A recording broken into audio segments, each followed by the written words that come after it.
নমস্কার প্রিয় দর্শক শ্রোতা মণ্ডলী, সমাজা ত্রিপুরা চ্যানেলের পক্ষ থেকে নিয়ে শুভেচ্ছা এবং ভালোবাসা। আমি ডক্টর এস.পি. গোস্বামী আপনাদের সামনে এলাম হোমিওপ্যাথি নিয়ে আলোচনা করব।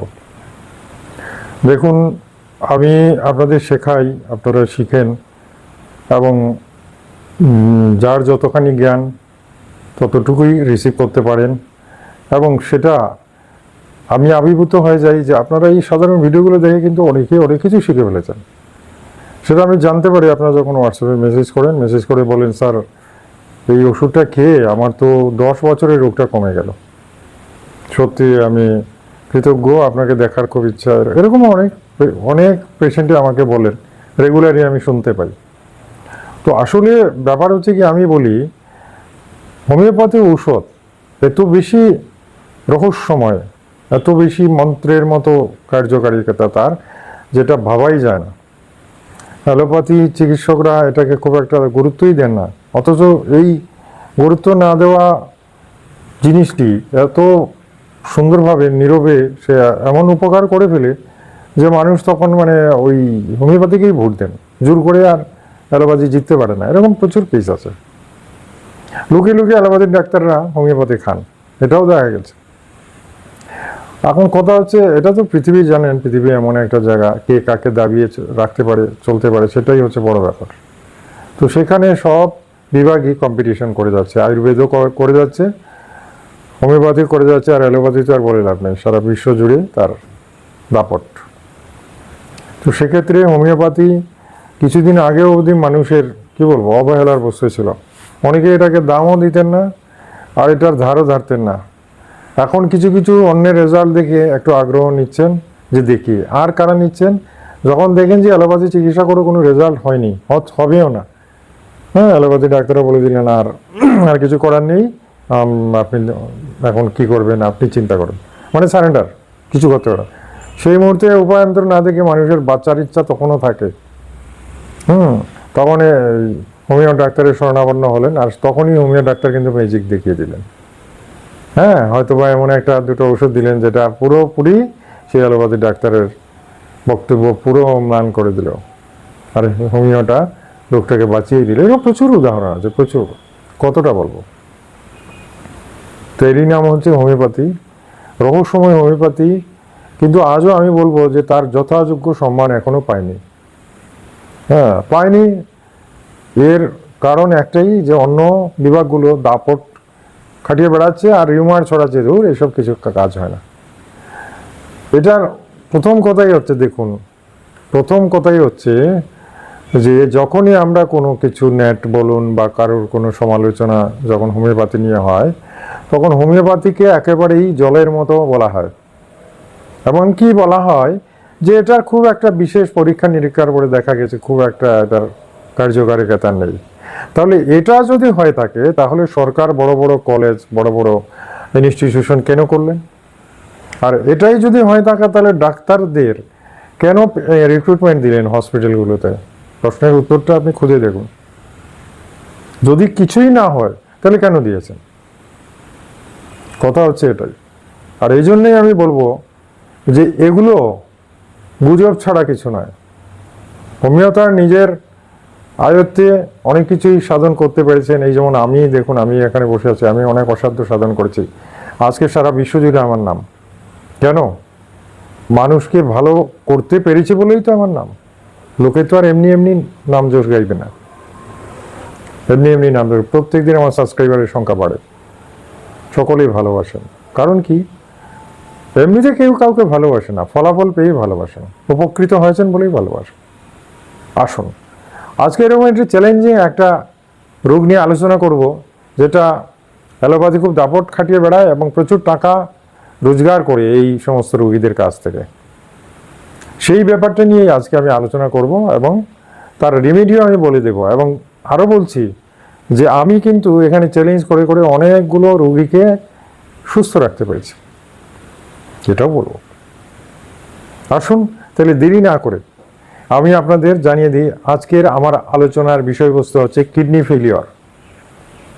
কিডনি ফেলিওর অর্থাৎ কি না, কিডনির যেটা রক্তের ক্রিয়েটিন বেড়ে গেলেই জেনারেলি আমরা বুঝতে পারি যে কিডনি কাজ করছে না, ফিল্টারিং হচ্ছে না। এবং কিডনি ফেলিওর মানে তো সেই মানুষটা দিন দিন মৃত্যুর দিকে এগিয়ে যাবে, এটা তো জানেন। তো এই কারণেই বলছি, এই যে কিডনি ফেলিওর, এটা অ্যালোপ্যাথিতে গেলে তো আর বড় বড় বুলি, বড় বড় ডাক্তার, বড় বড় কথা, আর প্রচুর টাকার ব্যাপার, প্রচুর টাকা লাগে এই রোগের চিকিৎসা করতে, পরীক্ষা নিরীক্ষা শেষ নেই, আর খুব দামি দামি ওষুধ এটাতে দিতে হয়। তারপরেও কি রুগীরা সুস্থ থাকেন না। এজন্যই বলি, রুগীকে সংগ্রাম করতে হবে। যাদের কিডনি ফেলিওরের সম্ভাবনা হয়েছে বা ক্রিয়েটিন বেড়ে গেছে, তাদের কিন্তু সংগ্রাম করতে হবে, হতাশাগ্রস্ত হলে হবে না। সেই সংগ্রামে কিন্তু অনেকেই জিতে গেছেন। ঠিক আছে, আসুন তাহলে লক্ষণগুলো একটা একটা করে বলে দিই। প্রথম কথা হচ্ছে, যখনই দেখবেন হাত পা ফুলে গেছে বা পাটা বেশি ফুলে গেছে, তখন অনেকেই কিন্তু, অনেক ডাক্তারই বলেন আগে কিডনিটা টেস্ট করেন, দ্যাট ইজ কেএফটি। কিডনি যে রক্ত পরীক্ষা, সেটাকে কেএফটি বলা হয়, কিডনি ফাংশন টেস্ট। তো এটা করার পরেই অনেকেই দেখেছেন যে ক্রিয়েটিন লেভেল বেড়ে গেছে। তার নর্মাল রেঞ্জ হচ্ছে 1-এর মধ্যে, আর বেড়ে গেলে 2-3 হয়ে গেলে তো বেড়ে গেল। এর সাথে ইউরিয়া, পটাশিয়াম এগুলোও বাড়তে পারে, রক্তের স্বাভাবিক বাড়বে। তো ন্যাচারালি একটা থেকে আরেকটা হয়, আরেকটা থেকে আরেকটা, এভাবে শরীরের অনেকগুলো সমস্যা জটিল আকার ধারণ করতে পারে। এবং প্রেশার, ব্লাড প্রেশারটা অনেকের প্রচুর বেশি থাকে, আর খেয়াল করেন না, দীর্ঘদিন প্রেশারও বেশি থাকলে অটোমেটিক কিডনি ফেলিওরের সম্ভাবনা থাকে। তো যাদের অত্যাধিক রক্তচাপ রয়েছে, হাই ব্লাড প্রেশার, হাইপারটেনশন রয়েছে, তারা কিন্তু অবহেলা করবেন না, সময় মতো প্রেশারের ট্যাবলেট খেয়ে সেটাকে নর্মাল কন্ট্রোলে রাখতে হবে। তাহলে আর কিডনি ফেলিওরের সম্ভাবনা নেই বা ক্রিয়েটিন বাড়ার সম্ভাবনা নেই। এই কথাটা কিন্তু খেয়াল রাখবেন। গেল একটা কথা। আর যাদের অলরেডি হয়েই গেছে, অলরেডি যাদের কিডনির ক্রিয়েটিন বেড়েই গেছে, তারা কি করে বাঁচবেন? এটা একটা বড় টেনশন কেন? যদি মাসে মাসে মাসে মাসে এভাবে ক্রিয়েটিন বাড়তে থাকে, তাহলে তো আর শেষ ঠিকানা হচ্ছে ডায়ালিসিস। ডায়ালিসিস জিনিসটা খুব একটা মজার ব্যাপার নয়, আপনারা জানেন যারা করেছেন। এবং ডায়ালিসিস এমনিতেই কষ্ট, মানে সেদিন থেকে কষ্ট শুরু হয়ে গেল সমস্ত বডিতে ঝাঁকুনি, এবং প্রচুর কষ্ট করেও যে পার্মানেন্টলি রেহাই পেলেন তা কিন্তু নয়। যত সময় যাব ততই ঘন ঘন ডায়ালিসিস হবে, আর এক সময় দেখা যাবে ডায়ালিসিসও শেষ, সেই মানুষটিও শেষ। তাহলে কিডনি হচ্ছে একটা প্রধান অঙ্গ, যেটা শরীরের সমস্ত বিষাক্ত পদার্থ ফিল্টার করে বের করে দিয়ে শরীরের সমস্ত কিছু প্রোটিনকে ধরে রাখতে পারে, প্রোটিন যাতে লিক না হতে পারে, সব কিছুরই ব্যবস্থা কিডনি করে থাকে। সুতরাং কিডনিটাকে কীভাবে সুস্থ রাখা যায়, আর আজকে আমি আলোচনা করব যাদের কিডনি ফেলিওর হয়ে গেছে, দ্যাট ইজ কিডনির ক্রিয়েটিন লেভেল বেড়ে গেছে, 2, 3, 4, 5-এ চলে গেছে, বা আরও বেশিও হতে পারে। তাদের জন্য আমি একটা ওষুধই বলবো, খুব গর্বের সঙ্গে বলছি, যে ওষুধটা বলবো সেই ওষুধটা খেয়ে কিন্তু আমি অনেক রুগীর ক্রিয়েটিন লেভেল নামিয়ে দিয়েছি। এটা একটা বড় রেকর্ড। আর এটাই নামাতে গেলে অ্যালোপ্যাথিতে অসংখ্য ওষুধ খেতে হবে, তারপরে নামে না, কিন্তু অ্যালোপ্যাথিতে নামবে না, স্টেবল থাকবে।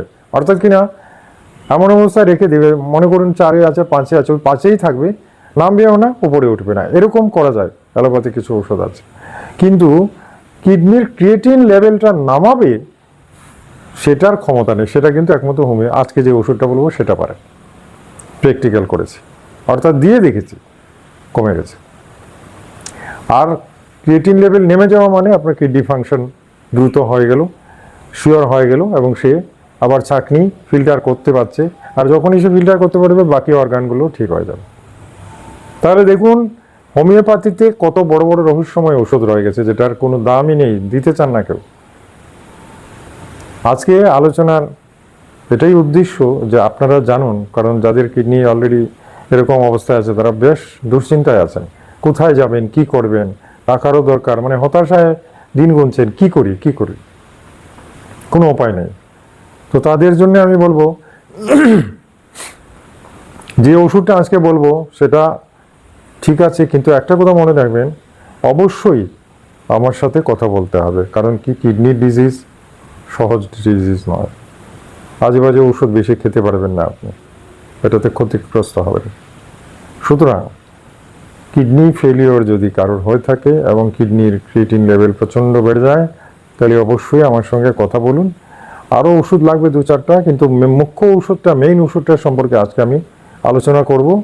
আমি নয়, আরও অসংখ্য ডাক্তাররাই আমার সঙ্গে একমত এবং সকলেই এটাকেই প্রেফার করেন, এবং এটা যে সত্যি সত্যি কিছু একটা রেজাল্ট দেখায় 100% সেটা জেনে রাখুন। ঠিক আছে, তাহলে দেরি না করে বলে দিই, আজকের কিডনি ফাংশনটা আবার রেগুলেট করার, আবার সঠিক করার এবং ক্রিয়েটিন লেভেলটা নামানোর একটাই ঔষধ, বেশি নয় কিন্তু, এই একটাই ওষুধ।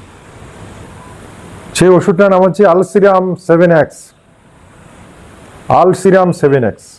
অবশ্যই এটা বাইরের হতে হবে, জার্মানির হতে হবে, অবশ্যই অবশ্যই। এটা বাইরেরই হয়, সাধারণত বিদেশের হয়। তো এই ওষুধটাই একমাত্র ক্রিয়েটিন লেভেল নামাতে পারে। কিন্তু মনে রাখবেন, এটার সাথে সেই রোগীর আরও অন্যান্য অনেক উপসর্গ থাকতে পারে, পা ফুলে যেতে পারে বা প্রেশারও কন্ট্রোলে না থাকতে পারে। সেটার জন্য আরও কিছু আলাদা ওষুধ যদি দেওয়া হয়, একদম ওকে। এই এত বড় চ্যালেঞ্জটাও কিন্তু হোমিওপ্যাথি করতে পারে, যেখানে নেফ্রোলজিস্টটাও অনেক সময় হয়রান হয়ে যান, ভেবে পান না কি করবেন, এত জানা সত্ত্বেও ভেবে পান না, কিন্তু সেখানে হোমিওপ্যাথি কিন্তু এটা টেকেল করতে পারে। এটা নিয়ে তর্ক বিতর্কের শেষ নেই। অনেকে তো ভয় দেখান, আরে হোমিওপ্যাথি খাবে আরও মরে যাবে। কিন্তু কথা হলো, যদি ক্রিয়েটিন সত্যি সত্যি নেমে যায়, তাহলে তো আর চ্যালেঞ্জ জিতে গেল। বুঝতে পারছেন? মাত্র 1 মাস এই ওষুধটি খেতে হয়। খেলে পরেই দেখা যাবে, আবার যদি টেস্ট হয়, টেস্টের পরে দেখা যাবে ক্রিয়েটিন লেভেল নেমে গেছে। আর যদি নেমে যায়, তাহলে আনন্দের সীমা নাই। কথাটা মনে রাখবেন। কিভাবে খাবেন? আলসিরাম 7X জল নেবেন 1/4 কাপ, মানে 1 কাপের 4 ভাগে 1 ভাগ জল নেবেন, আর সেখানে 15 ড্রপস, 15 ফুটা ফেলে দিন। দিনে 2বার করে খান। 3বার খাওয়া যায়, আমি বলবো 2বার করে খান, তাড়াহুড়োর দরকার নেই। কন্টিনিউ খান 1 মাস, তারপরে ক্রিয়েটিনটা মাপুন। আমি বলছি, শতকরা 10 জনের মধ্যে 8 জনই দেখা গেছে ক্রিয়েটিন লেভেল নেমে গেছে। কিন্তু মনে রাখবেন, এর সাথে যদি আনুষঙ্গিক অন্যান্য ব্যাপারগুলো থাকে, মনে করেন আপনার হাইপারটেনশন রয়ে গেল, প্রেশার নামছে না, তখন কিন্তু আলসিরাম কাজ করবে না। তাহলে প্রেশারটা নামিয়েই কিন্তু কাজ করাতে হবে। প্রেশার হাই থাকলে ক্রিয়েটিন লেভেল নামবে না। তাহলে প্রেশার নামানো ওষুধ আছে, সেটাও আলোচনা করব। অবশ্যই আমার সঙ্গে কনসাল্ট করুন। এই জিনিসগুলো গুরুত্ব দেবেন, এবং অবশ্যই আমার অভিজ্ঞতার পরিপ্রেক্ষিতে বলছি, যেহেতু অভিজ্ঞতা আমার অলরেডি হয়ে গেছে, সেজন্য আমি গ্যারান্টি দিতে পারছি যে এই ওষুধটা ক্রিয়েটিন লেভেল নামাবে, যদি আপনার হাইপারটেনশনটা কন্ট্রোলে থাকে, নর্মাল থাকে, বিপিটা নর্মাল থাকে। আর নর্মাল যদি নাও থাকে, সেটাকে নর্মাল করে দেওয়া যাবে, অবশ্যই করে দেওয়া যাবে। তারপরে এই ওষুধটা প্রয়োগ করলে, এবং এর সাথে আরও 2-1টা ওষুধ লাগতেও পারে, তাহলে দেখবেন আপনি জিতে গেছেন। এত হতাশা, এত কষ্ট, এত মৃত্যু ভয় কিছুই থাকবে না, আপনি জিতেই যাবেন। আজকে আমার চ্যানেলে এই প্রথম যারা এলেন, চ্যানেলটাকে সাবস্ক্রাইব করে দিন, বেল আইকনটা টিপে দিন, যাতে প্রত্যেকদিন আপনার মোবাইলে আমার ভিডিওগুলো চলে যায়। আর এই ভিডিওটা ভালো লাগলে একটা লাইক দেবেন, এটা আমার রিকোয়েস্ট। আত্মীয় বন্ধুদের ভিডিওটা শেয়ার করুন, তাহলে তারাও উপকৃত হবেন। ঠিক আছে, আগামীকাল আরেকটা মূল্যবান ভিডিও নিয়ে আপনাদের সামনে আসছি। ততক্ষণ নিজে বিদায় চাইলাম। নমস্কার, ধন্যবাদ।